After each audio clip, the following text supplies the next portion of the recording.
क्या दोस्तों आपको पता है अंतरिक्ष में तियांगोंग स्पेस स्टेशन किसने स्थापित किया है? हाल ही में किस कंपनी का सर्वर हैक हुआ? सेफ चैंपियनशिप का खिताब किसने जीता? ऐसे ही 13 बड़ी खबरों को कवर करते हुए हमने आज का बोले तो 18 अक्टूबर 2021 का करंट अफेयर का वीडियो तैयार किया है। क्वालिटी की दृष्टि से बेस्ट है यह वीडियो, आप लास्ट तक देखें। लास्ट में मैं आपसे एक क्वेश्चन पूछूंगा जिसका आंसर आपको नीचे कमेंट बॉक्स में देना है।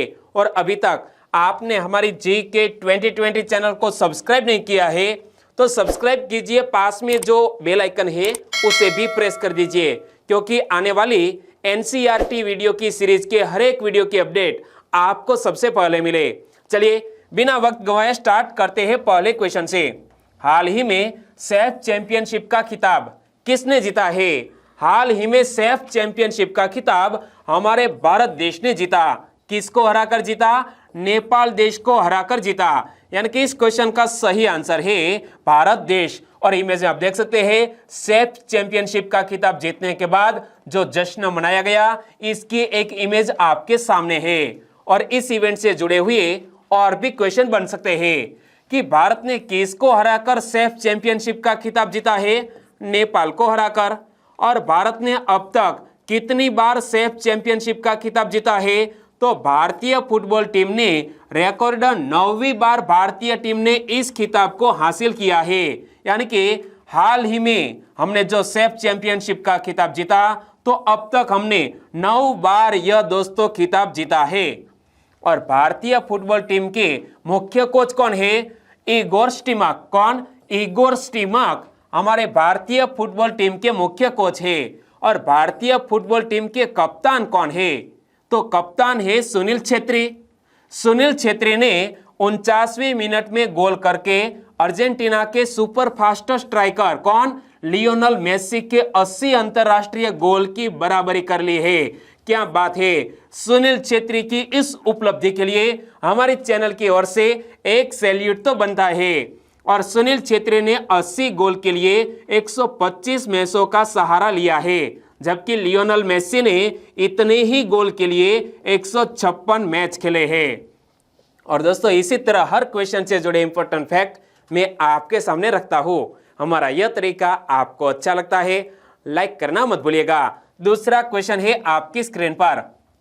भारत ने किसके साथ मिलकर सैन्य प्रशिक्षण अभ्यास युद्ध अभ्यास 2021 आयोजित किया? सबसे पहले तो याद रख लो कि यह सैन्य प्रशिक्षण अभ्यास का नाम क्या है? युद्ध अभ्यास 2021। और भारत यह युद्ध अभ्यास 2021 नामक सैन्य प्रशिक्षण अभ्यास किसके साथ मिलकर आयोजित करता है? अमेरिका के साथ मिलकर। यानी कि इस क्वेश्चन का सही आंसर है अमेरिका। भारत और अमेरिका के बीच जारी रक्षा सहयोग के हिस्से के रूप में 15 अक्टूबर से 29 अक्टूबर 2021 के बीच अलास्का बोले तो अमेरिका, अलास्का स्थित संयुक्त बेस एल्मेंडोर्फ रिचर्डसन में सैन्य प्रशिक्षण अभ्यास युद्ध अभ्यास 2021 का आयोजन किया जा रहा है। दोस्तों याद रखो कि यह अभ्यास 15 अक्टूबर से लेकर 29 अक्टूबर तक चलेगा। और यह कहां शुरू हुआ है? अमेरिका के अलास्का में स्थित संयुक्त बेस एल्मेंडोर्फ रिचर्डसन में यह युद्ध अभ्यास 2021 का आयोजन किया गया है। और भारत की ओर से इसमें हिस्सा ले रहे दल में इन्फेंट्री बटालियन के 350 कर्मी शामिल है। कितने? 350 कर्मी इस सैन्य अभ्यास में भाग लेने गए हैं अलास्का। और युद्ध अभ्यास भारत और अमेरिका के बीच सबसे बड़ा संयुक्त सैन्य प्रशिक्षण और रक्षा सहयोग है। और यह संयुक्त अभ्यास का 17वां संस्करण होगा, जिसे दोनों देशों के बीच बारी बारी से आयोजित किया जाता है। यानी कि एक बार अमेरिका में तो दूसरी बार हमारे भारत देश में और फिर से अमेरिका में। तो पिछले साल जो आयोजन हुआ था उनकी भी बात कर ले।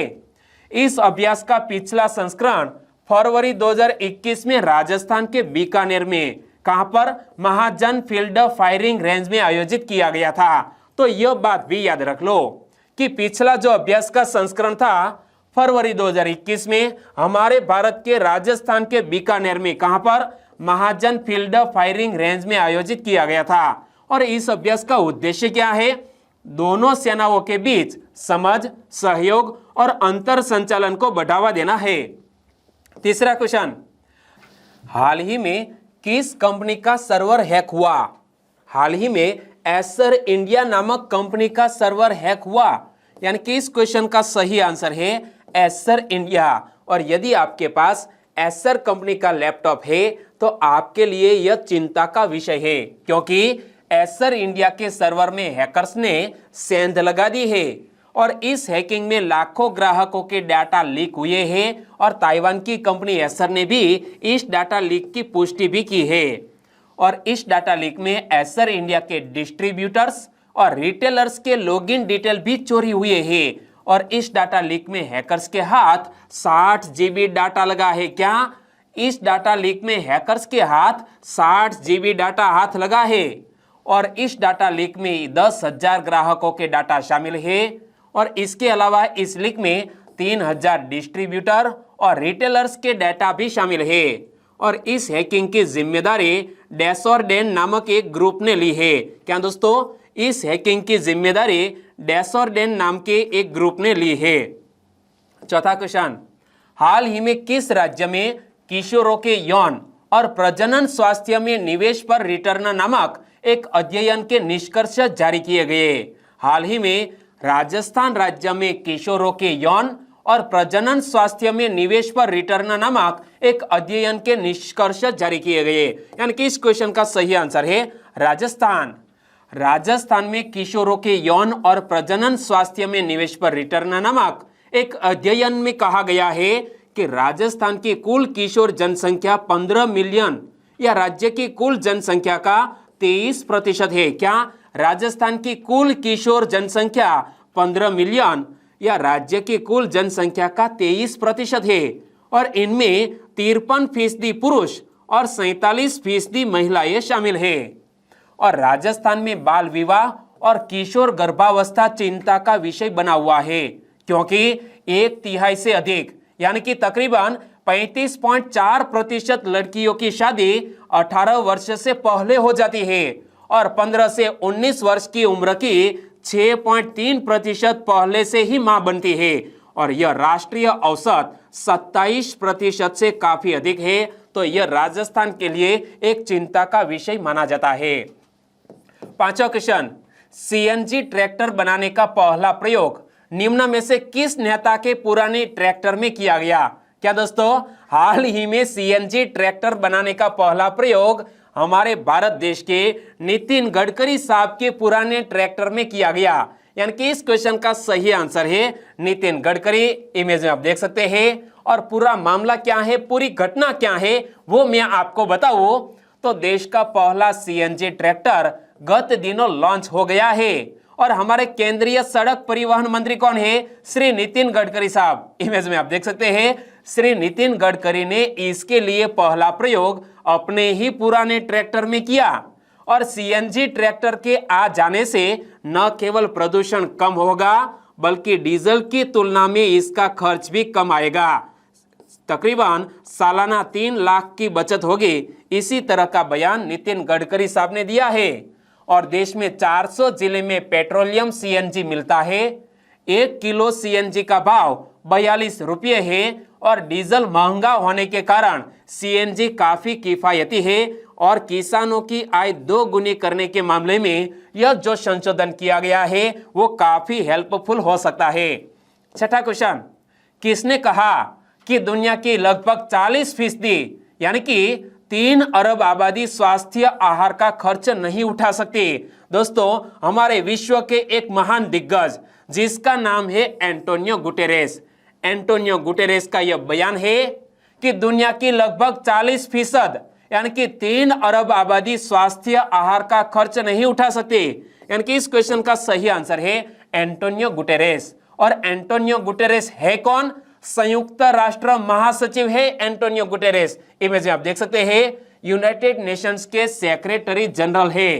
तो एंटोनियो गुटेरेस ने विश्व खाद्य दिवस के अवसर पर कहा कि आज दुनिया की लगभग 40% यानी कि तकरीबन 3 अरब आबादी स्वास्थ्य आहार का खर्च नहीं उठा सकती और भोजन की कमी तेजी से बढ़ रही है और इसी के साथ ही कुपोषण और मोटापा भी बढ़ रहा है। और यहाँ दोस्तों एक जिक्र किया गया है विश्व खाद्य दिवस, तो मैंने आपको बताया था विश्व खाद्य दिवस कब मनाया जाता है और इस साल के विश्व खाद्य दिवस की थीम क्या रखी गई है, आपको याद है तो नीचे कमेंट सेक्शन में लिखिए। थोड़ी देर के लिए वीडियो पॉज कीजिए, आगे चलते हुए विश्व खाद्य दिवस की थीम मैं आपको बताने वाला हूं।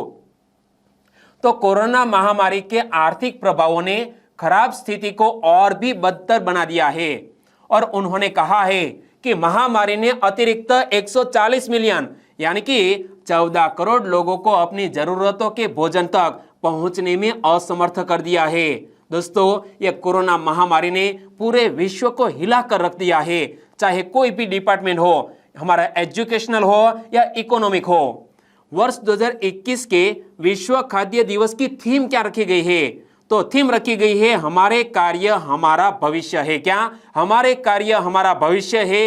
इसी थीम के साथ वर्ष 2021 का विश्व खाद्य दिवस मनाया गया है। सातवां question, Veer Savarkar the man who could have prevented partition पुस्तक किसने लिखी है? इमेज में आप देख सकते हैं किताब की फ्रंट पेज क्या लिखा है, Veer Savarkar the man who could have prevented partition. इस किताब को लिखा है उदय माहुरकर और चिरायु पंडित दोनों ने मिलकर। तो हमारा आंसर बन जाता है ऑप्शन डी, ए और बी दोनों। हमारे देश के रक्षा मंत्री राजनाथ सिंह ने उदय माहुरकर और चिरायु पंडित द्वारा लिखित पुस्तक Veer Savarkar the man who could have prevented partition का विमोचन किया और यह किताब रूपा पब्लिकेशंस इंडिया की ओर से प्रकाशित की गई है। क्या? यह किताब रूपा पब्लिकेशंस इंडिया की ओर से प्रकाशित की गई है। आठवां क्वेश्चन, स्वच्छ सर्वेक्षण के तहत भारत का पहला वाटर प्लस शहर किसको घोषित किया गया? स्वच्छ सर्वेक्षण के तहत भारत का पहला वाटर प्लस शहर, हमारा देश का सबसे स्वच्छ शहर इंदौर को घोषित किया गया है। यानी कि इस क्वेश्चन का सही आंसर है इंदौर। क्या लिखा है? Cleanest city of country Indore now declared first water plus city. Madhya Pradesh के मुख्यमंत्री शिवराज सिंह चौहान ने कहा कि देश का सबसे स्वच्छ शहर बोले तो इंदौर को अब स्वच्छ सर्वेक्षण के तहत भारत का पहला वाटर प्लस शहर घोषित किया गया है और स्वच्छता के प्रति अपने दृढ़ संकल्प और समर्पण के लिए इंदौर पूरे देश के लिए एक मिसाल बन रहा है। नवा क्वेश्चन, हाल ही में देश का पहला किड्स फ्रेंडली वैक्सीनेशन सेंटर कहां बनाया गया? इमेज आप देख सकते हैं, देश का पहला kids friendly Covid vaccination centre और बनाया गया है दोस्तों जबलपुर में।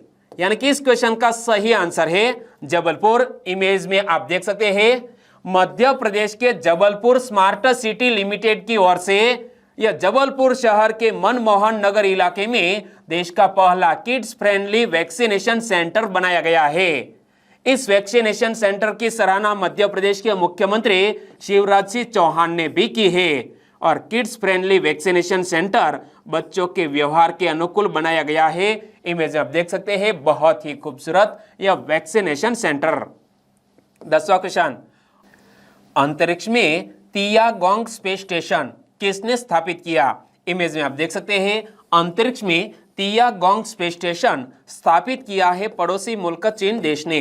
यानी कि इस क्वेश्चन का सही आंसर है चीन देश। तीनों एस्ट्रोनॉट्स ने उत्तर पश्चिमी चीन के गोबी रेगिस्तान में जिवुक्वान लॉन्च सेंटर से आधी रात को स्पेस के लिए उड़ान भरी और ये लोग तियागोंग स्पेस स्टेशन पर 6 महीने बिताने वाले हैं। क्या? यह तियागोंग स्पेस स्टेशन में 6 महीने बिताने वाले हैं यह तीनों अंतरिक्ष यात्री। और तीनों एस्ट्रोनॉट्स को लेकर स्पेस में पहुंचे शैनज़ोउ 13 स्पेसक्राफ्ट ने लॉन्चिंग के 7 घंटे से भी कम समय में स्पेस स्टेशन के रेडियल पोर्ट के साथ अपनी कोडिंग पूरी की। और आगे बताओ तो 11वां क्वेश्चन आपकी स्क्रीन पर। हाल ही में विदेश मंत्री एस जयशंकर किस देश की 3 दिवसीय यात्रा पर रवाना हुए? हमारे देश के विदेश मंत्री एस जयशंकर हाल ही में इजराइल देश की 3 दिवसीय यात्रा पर रवाना हुए। यानी कि इस क्वेश्चन का सही आंसर है इजराइल। विदेश मंत्री एस जयशंकर 17 अक्टूबर से 21 अक्टूबर तक इजराइल की आधिकारिक यात्रा पर जाएंगे, यानी कि रवाना हो चुके हैं। और विदेश मंत्री के रूप में एस जयशंकर की यह पहली इजराइल यात्रा है और इस दौरान वे अपने इजरायली समकक्ष यार लैपिड के साथ द्विपक्षीय बैठक करेंगे। यानी कि इजराइल के विदेश मंत्री कौन है? यार लैपिड। और इजराइल के हाल ही में कमान संभालने वाले नेता का नाम क्या है? Naftali Bennett. तो मैं आपसे क्वेश्चन पूछना चाहूंगा कि नेफ्ताली बेनेट ने किसका स्थान लिया है? नीचे कमेंट सेक्शन में जरूर बताना। और इजराइल में नेफ्ताली बेनेट की सरकार बनने के बाद और यह भारत की पहली महत्वपूर्ण उच्च स्तरीय यात्रा होगी और यह हमारे लिए बहुत ही मायने रखती है। 12वां क्वेश्चन, उत्तर प्रदेश के नवनिर्मित 7 मेडिकल कॉलेजों का लोकार्पण 25 अक्टूबर को कौन करेंगे? उत्तर प्रदेश में नवनिर्मित यह 7 मेडिकल कॉलेजों का लोकार्पण हमारे देश के प्रधानमंत्री श्री नरेंद्र मोदी जी करेंगे। कब? 25 अक्टूबर को। यानी कि इस क्वेश्चन का सही आंसर है नरेंद्र मोदी जी। प्रधानमंत्री श्री नरेंद्र मोदी उत्तर प्रदेश के नवनिर्मित 7 मेडिकल कॉलेजों का लोकार्पण 25 अक्टूबर को करेंगे। और प्रधानमंत्री श्री नरेंद्र मोदी भगवान बुद्ध की धरती सिद्धार्थनगर पहुंचेंगे 25 अक्टूबर को और वह वहां के नवनिर्मित माधव प्रसाद त्रिपाठी राज्य स्वायत्त शासी मेडिकल का लोकार्पण करेंगे। वहीं से ही 6 अन्य मेडिकल कॉलेजों का वर्चुअल लोकार्पण करेंगे। 13वां क्वेश्चन, 2021 का सी के प्रहलाद पुरस्कार किसने जीता? वर्ष 2021 का सी के प्रहलाद पुरस्कार जीता है दोस्तों माइक्रोसॉफ्ट ने। यानी कि इस क्वेश्चन का सही आंसर है माइक्रोसॉफ्ट। भारतीय अमेरिकी माइक्रोसॉफ्ट के सीईओ सत्य नडेला ने माइक्रोसॉफ्ट के 3 अन्य शीर्ष नेताओं के साथ वर्ष 2021 के लिए ग्लोबल बिजनेस सस्टेनेबिलिटी लीडरशिप के लिए प्रतिष्ठित सी के प्रहलाद पुरस्कार जीता है। और माइक्रोसॉफ्ट के 4 शीर्ष नेताओं को 2030 तक माइक्रोसॉफ्ट को कार्बन नकारात्मक कंपनी में बदलने और वर्ष 2050 तक इसके सभी ऐतिहासिक उत्सर्जन को हटाने के लिए उनके सहयोगी नेतृत्व के लिए यह पुरस्कार मिला है। और अब बात करते हैं लास्ट वीडियो के क्वेश्चन की। लास्ट वीडियो में मैंने आपसे क्वेश्चन पूछा था, सितंबर महीने के लिए ICC player of the month किसको चुना गया? सितंबर महीने के लिए ICC player of the month Sandeep Lamichhane को चुना गया और वो हमारे पड़ोसी मुल्क नेपाल देश के एक जाने माने क्रिकेटर है। यानी कि इस क्वेश्चन का सही आंसर है संदीप लमिछाने। लगभग सभी दोस्तों ने बिल्कुल सही जिक्र किया है। इनमें से कुछ फ्रेंड के नाम लेना चाहूंगा, वो है नीलोफर मीर और अंकुर वालन। अंकुर वालन ने लिखा है कि सितंबर मंथ के लिए ICC player of the month महिला कैटेगरी में चुना गया है हीथर नाइट को, जो इंग्लैंड टीम की कप्तान है। Heather Knight. दोनों दोस्तों का आंसर बिल्कुल सही। हमारे और भी सब्सक्राइबर फ्रेंड है, इनमें से एक है रेखा नीनामा। रेखा नीनामा ने लिखा है कि सर आप एनसीईआरटी का वीडियो शुरू करें बट करंट अफेयर का वीडियो मत बंद कीजिए, क्योंकि जीपीएससी की जो एजुकेशन डिपार्टमेंट की क्लास 1-2 की एग्जामिनेशन थी, इनमें से बहुत से क्वेश्चन आपके करंट अफेयर में से आए थे। तो मैं यहाँ क्षमा चाहूंगा, क्योंकि मैं कोई एक ही वीडियो की सीरीज शुरू रख सकता हूँ, मेरे पास ज्यादा वक्त नहीं है और इसलिए अब मैंने सोचा है कि एनसीईआरटी के वीडियो हम स्टार्ट करें। और गोयल भूपत ने भी इसमें पॉजिटिव रिस्पांस दिया है। और रवि डोडिया, उन्होंने लिखा है कि सर आपका करंट अफेयर का वीडियो प्लीज मत बंद कीजिए। तो मैं हाथ जोड़कर क्षमा चाहता हूं रवि डोडिया जी। अब हम आने वाले 3-4 दिनों में एनसीईआरटी का वीडियो स्टार्ट करेंगे, ओके। और एसएम राठौड़ ने भी पॉजिटिव रिस्पांस दिया है। अजित गुप्ता ने इस क्वेश्चन का सही आंसर दिया है। और भावना तड़वे जी, मैं भी क्षमा चाहता हूं आपसे कि जीके 2020 का करंट अफेयर का वीडियो आप डेली मॉर्निंग में देखते हैं, लेकिन अब आने वाले वक्त में हम एनसीईआरटी की एक नई सीरीज शुरू करने वाले हैं और इसीलिए मैं शायद आपको यह करंट अफेयर का वीडियो प्रोवाइड नहीं कर सकूंगा। और आगे बात करते हैं आज के वीडियो के क्वेश्चन की। तो आज के वीडियो का क्वेश्चन है, आईपीएल इतिहास में ऑरेंज कैप जीतने वाले सबसे युवा खिलाड़ी कौन बन गए? 4 ऑप्शन आपकी स्क्रीन पर है, बताइए आईपीएल इतिहास में ऑरेंज कैप जीतने वाले सबसे युवा खिलाड़ी कौन बन गए हैं? आंसर देना है नीचे कमेंट बॉक्स में। और वीडियो वाकई में आपको अच्छा लगा है, हेल्पफुल लगा है, तो आपके दोस्तों को फेसबुक, व्हाट्सएप या टेलीग्राम के जरिए इस वीडियो के लिंक शेयर करना मत भूलिएगा। बस छोटी सी उम्मीद के साथ वीडियो खत्म करते हैं, फिर मिलेंगे नए करंट अफेयर वीडियो के साथ। तब तक के लिए टेक केयर एंड जय हिंद।